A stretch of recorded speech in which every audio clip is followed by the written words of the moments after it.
Hello, brick sculptors, and welcome back to Brick Sculpt. This is Chris, and today we're going to talk about tips, tricks, and techniques for building better Lego stairs. When you were a kid, you probably were able to build something like this. In fact, it was probably the first thing you were able to build that was actually something other than a wall.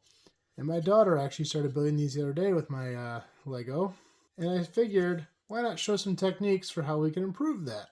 So let's take a look. This first model I have set up here is kind of a porch on like an older house, and lots of different techniques I used here. I made the railings out of candlesticks, which has kind of that bottle topper piece, the candlestick, a 1x1 round plate with hole in it, and then a railing. This is a technique I just came up with for this video. I've never used this before. I was trying to find something new that you can put on candlesticks. Candlesticks are a little less forgiving than like the telescope pieces, but these sloped pieces worked really good. So you put the 1x1 round with a hole in it underneath, sticks right on top, and then you just layer them all the way down. I thought that turned out pretty cool. Now the technique I used on the stairs here, I'll show you how I built this. Now this is a piece I have found incredibly useful for stairs. I'm newer to this piece, and haven't found a ton of uses for it, but it's kind of this double jumper. It's 3 long. You can stick a stud pretty much anywhere in the bottom, and then 2 on top. And the reason I like this is we can create this runged look, and they're still strong. I can push on these and they're not going to pop off. I'll show you how I do that. So I take 2 of these side by side. I take a 6 long, and I varied the colors here just so you could see a little better the differentiation of the pieces, and I put them right underneath the first stud side by side in the middle. Once I've done that, I'll take a 1x2 plate and put it right next to it. And then I'll take a 2x4 tile and I'll put it over the top of the 6 wide plate. Now this gives you the ability to see through the stair, which is pretty cool. And this is where that overlap comes from. See, it's got that half stub because the jumper overlapping, and that's going to overlap the stair beneath it. So then I build a bunch of these, and I just stack them. So the 6 long plate will go on top of the 2 jumpers, just like that. And you'll see that the tiles will get overlapped. So this is now locked in. Now if you don't want a railing, or if you want a different kind of railing, you can do this with a 4 long plate. But I like the 6 because then it sticks out on the sides. And having it stick out on the sides, we can build up our railing. So then I just take some 1x1 brick, stack them up the side like this.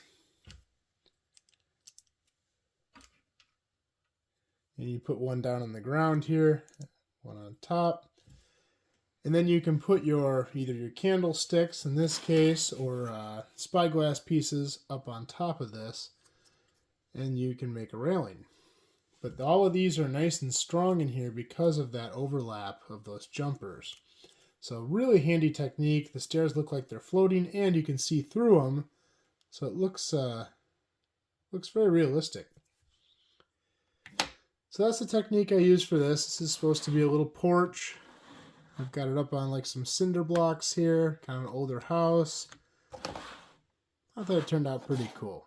Let's go ahead and take a look at the next one. Come on, Rick. Alright, so this is more of like an urban concrete stair. I use these a lot in my city. There's one piece I use a ton for making these, and it's these guys here. It's these 2x2 with 2 studs on top, half tile, half plate.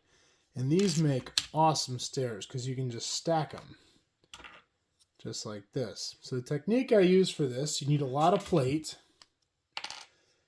Basically you do a 2x4 plate, 2 of those half tile, half plates on top, a 1x4 plate, and this allows it to be 3 plates high, which will fit a brick. If you're going higher than this, then the technique's going to change to keep compensating for more brick in here. But that's how the first one will go. You can see the side of this one, how I kind of follow the pattern, and then you can just kind of stick these in however. Now if you want to add a railing, typically on concrete steps you might see like a metal, wrought iron railing. This is just spyglasses with cheese slopes on top, just like that. And they're just individual, but when you put them together they kind of look like a cohesive railing like this.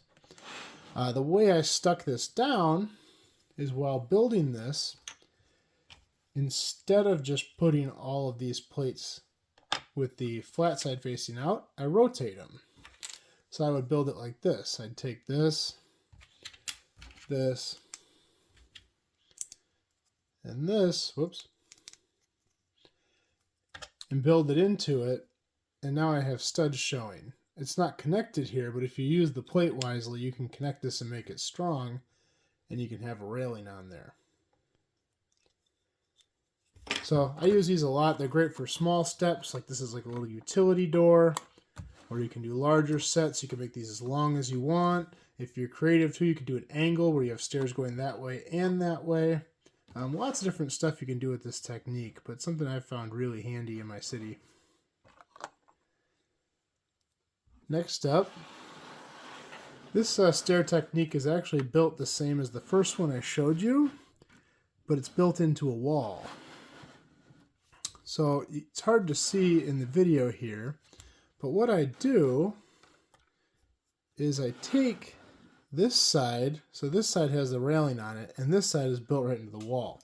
So the way that I build this in the wall is I take this same technique and I just turn these plates into bricks. So what I'll do is I'll take a series of 1x1 plate and 2x1 plate and just fill in the gaps to make these all whole bricks. So I would separate this, put something like that on it, stick these back together. See how now it makes a brick shape. I do the same thing here, but this one needs to be like this. Put it on top there. See how now it's 2 bricks, and this one will fit right on top. And same thing here, like this. Now it is kind of all over the place, but you can see how you could build this into a wall pretty easily. In fact, let me show you.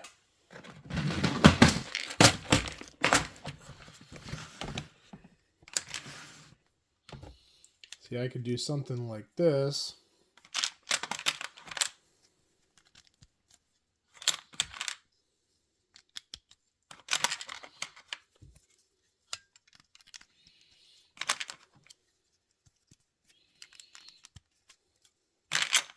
And just build this right into a wall.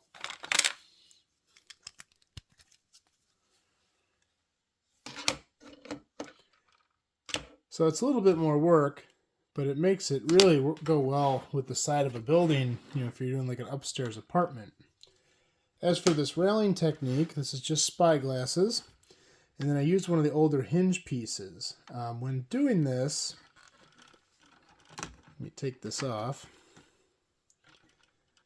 When doing this, I find it's best to overlap it like this. It looks better than if you do it like this. If you do it like this, it has a big joint in it and it doesn't look good. But if you just overlap these, it has a little bump there, but I think it looks a lot better. And you just rest this on, it doesn't connect, it just sets on there. But the angle lines up pretty good, and it looks like a real natural railing. There. So last but not least, this will be more of an interior stair, and we have a spiral. And this one looks challenging, but actually it's, I would say, easier than the last one I showed you. So the technique I use to build this, I take a 1x6 plate, and I put 2 1x1 plates on one side and 1 1x1 on the other. And then I'll take my 2x4 plate and put it right on top, just like that. And then I'll just make a whole bunch of those, however many I need.